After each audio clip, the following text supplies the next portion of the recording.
Oi, gente, tudo bem? Hoje eu tô aqui para falar a respeito de pedido e de oração.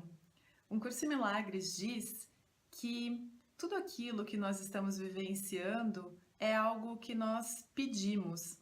E aí muitas vezes fica um pouco confuso, porque, por exemplo, se você estiver vivendo uma situação em que sei lá, um fenômeno natural, desgraça aí, um terremoto ou uma enchente, ou até mesmo coisas assim específicas, individuais para você, de repente um assalto, uma doença, alguma coisa nesse sentido, você fala assim: "Puxa vida, mas foi isso que eu pedi?" Né, para minha vida. Não, eu tenho pedido outras coisas, eu tenho pedido manifestação de prosperidade, eu tenho pedido saúde para minha vida, eu tenho pedido tranquilidade, e é isso que está acontecendo, né?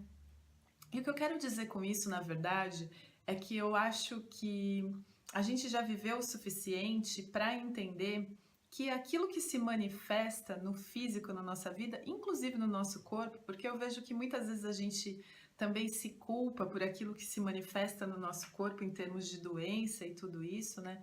Mas que tudo aquilo que se manifesta é algo que nós, na verdade, não podemos controlar.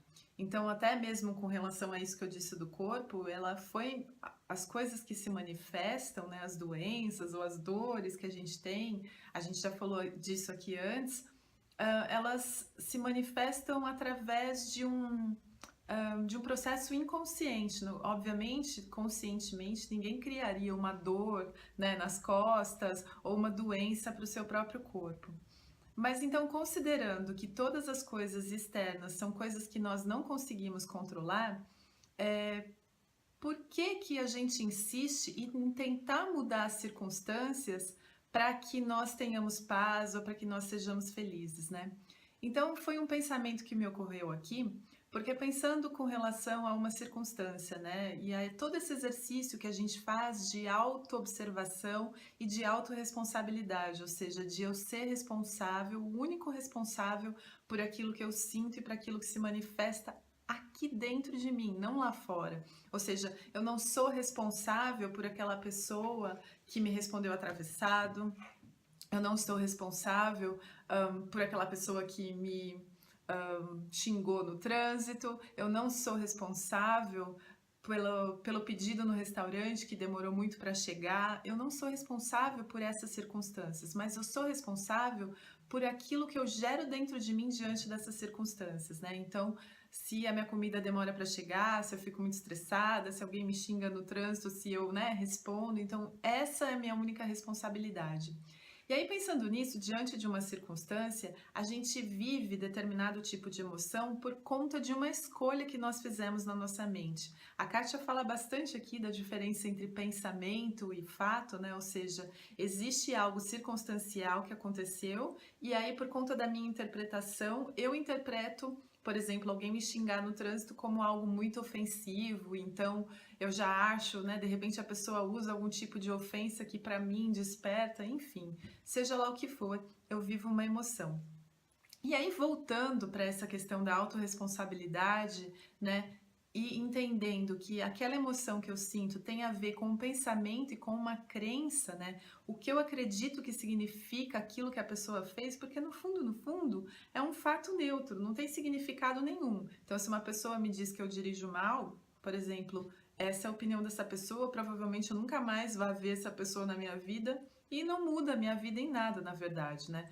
Muda esse sentimento que eu tenho. E aí, voltando um pouquinho, né, sendo que eu sou a única responsável pela maneira como eu me sinto, que tipo de oração eu tenho omitido? E aí, nesse sentido, a gente percebe que a gente ora muito, pede muito por coisas manifestas, por coisas circunstanciais que, na verdade, fogem do nosso controle.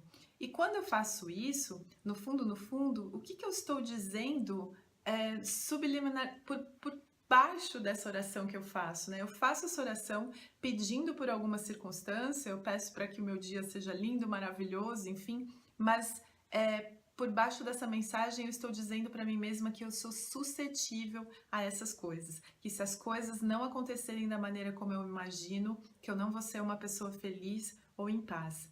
E aí, nesse sentido, eu tiro o meu próprio poder, né?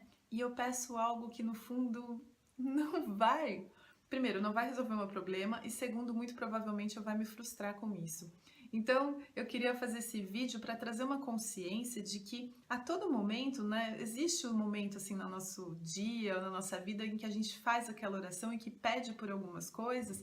Então, por que que a gente pede por aquilo que no fundo a gente não pode ter? E por que que a gente não pede, né? Eu acho, acredito que o único pedido deveria ser no sentido de ter clareza em relação a como eu vou ver as coisas que estão à minha volta. Então, que essa seja a nossa única oração para que nós sejamos conscientes do amor que nós somos, sejamos conscientes do ser, né, perfeito, completo que nós somos, que não nos falta nada. Então, que nosso pedido seja simplesmente para que nós consigamos olhar não através dos olhos do ego para o nosso próprio ser pequenininho ali, mas para que a gente consiga enxergar através de uma outra visão, um outro ser que já é completo por si só. Era só isso que eu queria contar hoje para vocês. Até o próximo vídeo.